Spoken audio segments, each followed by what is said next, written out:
Human beings have always lived under the shadow of death.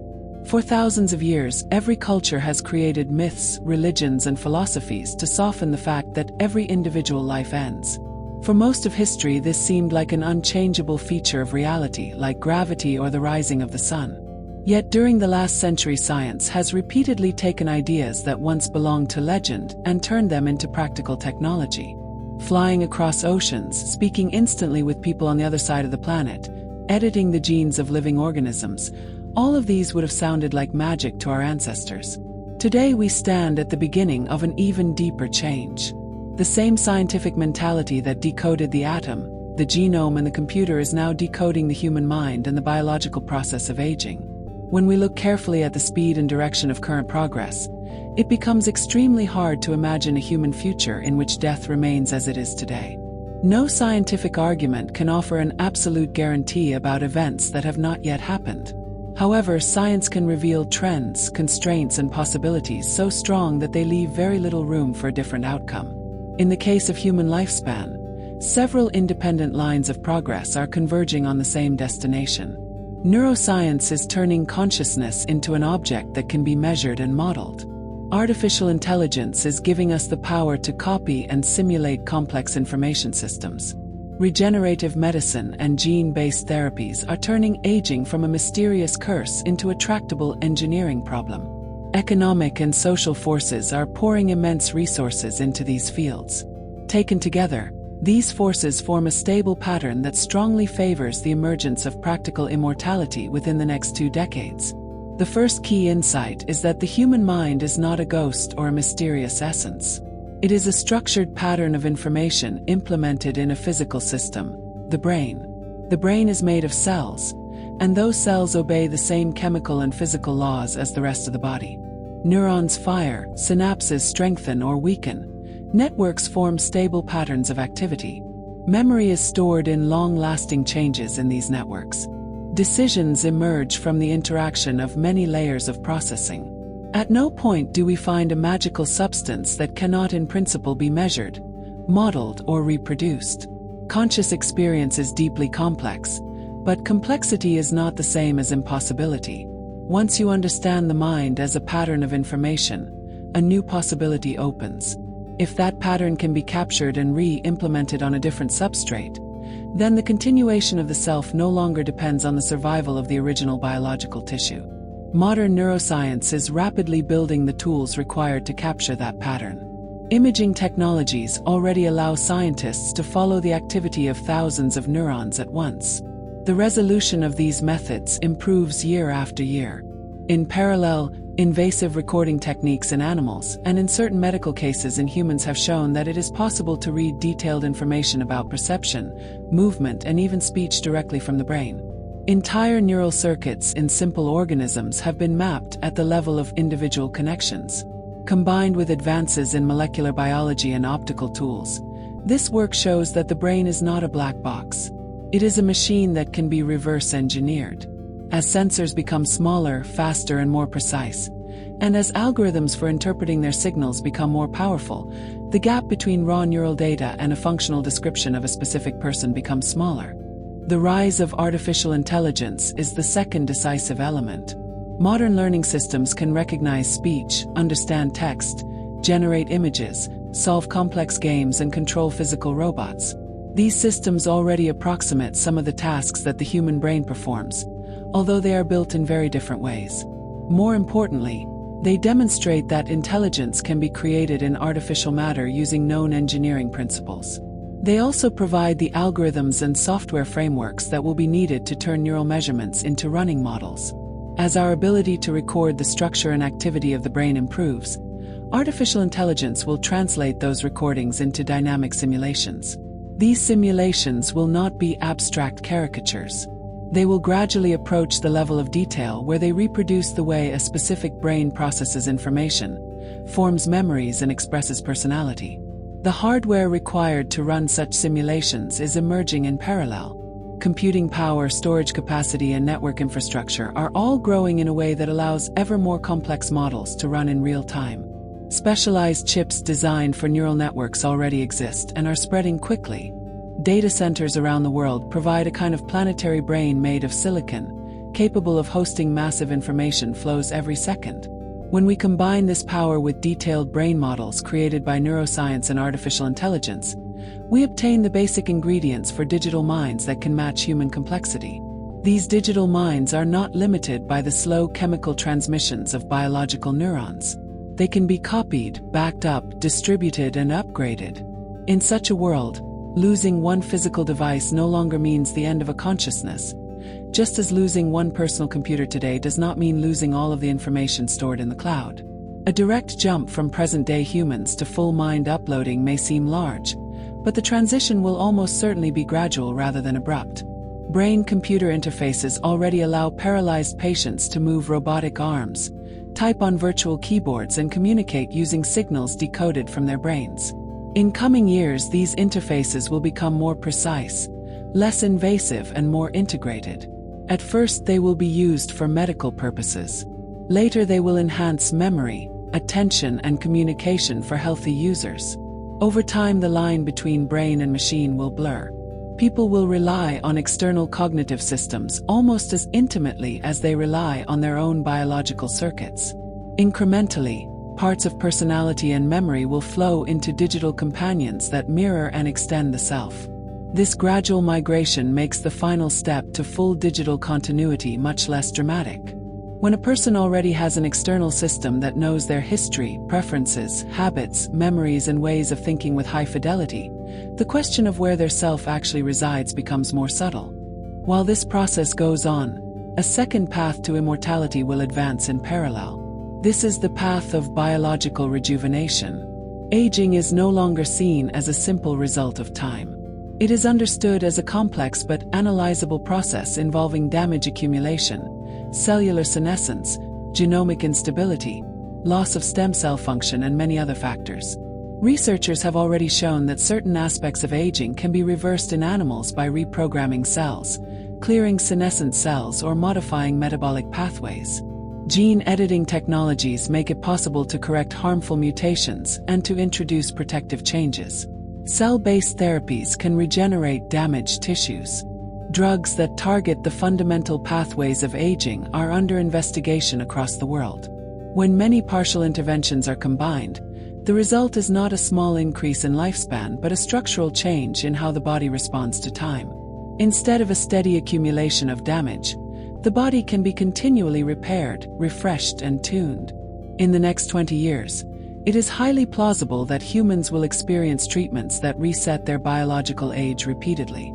Even if these treatments are imperfect, they can extend life long enough for further breakthroughs to arrive, a strategy sometimes called longevity escape velocity. In this scenario, each decade of medical progress adds more than a decade of healthy life expectancy. Biological death becomes something that can be postponed again and again. The third route toward immortality lies at the intersection of nanotechnology and medicine. Engineers are learning to design devices at the scale of cells and molecules. In the future, swarms of microscopic machines may circulate through the body, repairing DNA, clearing toxins, removing misfolded proteins, and rebuilding tissues from within. Some early steps in this direction already exist in the form of smart drug delivery systems and molecular sensors. As these tools become more capable, the difference between a natural body and an engineered system will narrow. The body will no longer be a passive victim of damage, but an actively maintained structure, repaired by internal caregivers that operate continuously. These three paths, mind emulation, biological rejuvenation, and medical nanotechnology, are not competing. They reinforce one another. Rejuvenation gives people more time to benefit from improvements in brain mapping and artificial intelligence. Brain-computer interfaces create continuity between biological and digital forms of the self. Nanotechnological medicine makes it possible to keep the brain in good enough condition for detailed scanning and gradual integration with machines. The redundancy created by multiple paths greatly increases the probability that at least one of them will mature into a practical technology for human immortality within the next 20 years. It does not matter whether the first complete solution comes from mind uploading, from continuous repair of the body, or from some hybrid of both. What matters is that we are not relying on a single fragile idea. We are pursuing a whole network of mutually reinforcing advances. Economic and social forces further strengthen this trajectory. Population aging is a pressing issue for many countries. Healthcare systems are strained by chronic diseases linked to aging. Governments and corporations have powerful incentives to reduce these costs and to keep people healthy and productive for longer. At the same time, there is a vast market for longevity among individuals who wish to preserve their lives and the lives of their loved ones. This demand translates into funding for research, formation of new companies, and political support for medical and technological innovation. When powerful incentives align with scientific plausibility, progress tends to accelerate. We have seen this with the rapid development of vaccines, the explosion of digital communication technologies, and the growth of renewable energy.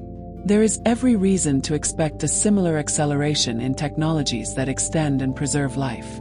Some objections focus not on technical feasibility but on questions of identity. They ask whether a digital copy of a person is truly the same person, or whether a rejuvenated body still houses the original self. These questions are important, but they do not undermine the core argument. In ordinary life, every person is already changing over time. Cells die and are replaced, memories are formed and forgotten, personalities evolve. Yet we still talk about a persistent individual because there is a continuity of structure and experience. If a future process preserves that continuity, by keeping the pattern of thoughts, memories, values, and habits intact, and by allowing subjective experience to flow without interruption, then for all practical purposes that process preserves the person. Whether the underlying hardware is carbon-based or silicon-based becomes less important than the preservation of this continuity. Moreover, future transitions to immortality are unlikely to take the form of a sudden replacement, where a brain is scanned once and destroyed. Instead, it is much more plausible that there will be a gradual weaving together of brain and machine, with the digital part taking on more and more of the workload as time goes on. In such a scenario, the person would feel a continuous sense of selfhood as their cognitive functions shift progressively into the digital realm. They would gain new abilities such as perfect memory or parallel thinking, without experiencing a break in identity. The result is a continuous path from mortal human to effectively immortal post-biological being. Ethical concerns are also often raised. Critics fear inequalities, abuses of power, or loss of meaning. These concerns are real and must be addressed. However, they do not prevent the arrival of the technology itself. They shape how it is deployed, who has access, and under what conditions it is used. Just as nuclear physics can be used for energy or weapons, and genetic engineering can be used for healing or harm, technologies of immortality will need ethical frameworks and social institutions to guide them. But their development is driven by deep human desires and powerful incentives that are unlikely to be turned back. The most realistic outcome is not the absence of immortality technologies but a struggle over how they are integrated into society. Finally, we must consider the tempo of change. Many people intuitively project the future as a slow continuation of the past. They imagine that the next 20 years will bring roughly the same amount of progress as the previous 20. Yet the history of technology shows that this intuition is often wrong. Progress tends to accelerate when it is driven by information technologies, because each new advance feeds back into the next. Software improves the design of hardware, which in turn allows better software. Artificial intelligence accelerates research in every other field, including biology and neuroscience. Automation frees human minds to focus on creative and scientific work. Communication networks spread knowledge instantly, making it harder for breakthroughs to remain isolated. This creates a self-reinforcing cycle of discovery and innovation. In such a context, 20 years is an immense period. Over that span, several generations of tools, theories, and devices can rise and fall. Today we already see early versions of almost every ingredient required for immortality. There are brain-computer interfaces in medical trials. There are artificial systems that can mimic aspects of human reasoning and creativity. There are experimental therapies that reverse certain markers of aging in animals. There are global industries devoted to cloud computing, gene therapy, and personalized medicine. There are billionaires publicly committing their wealth to the conquest of aging. When we extend all of these lines forward for 20 years, not as a wild fantasy but as a reasonable extrapolation of present trends, the emergence of practical immortality is not a distant dream. It appears as the default outcome, the natural direction in which our civilization is moving. In summary, the argument for the imminent arrival of human immortality rests on a solid foundation. The mind is an information pattern that can in principle be captured and re-implemented. Neuroscience and artificial intelligence are developing the tools to do exactly that. Computing hardware is becoming powerful enough to host mind-scale simulations. Brain-computer interfaces provide a gradual path for merging biological and digital selves. Regenerative medicine and gene-based therapies are turning aging into a solvable problem. Nanotechnological medicine promises continuous repair of the body. Economic and social forces are pouring fuel onto all of these processes. Identity can be preserved through continuity of experience, rather than attachment to a particular material substrate. The tempo of technological change is accelerating rather than slowing down. From the viewpoint of a person living today, all of this means that it is extremely unlikely that humanity will simply continue to age and die in the same way for another 20 years. Instead, the much more plausible future is one in which the first generation of humans steps beyond the old boundaries of lifespan. Whether through digital continuation of consciousness, endlessly rejuvenated biology, or a fusion of both, the human story is on the verge of breaking free from the limits of mortality.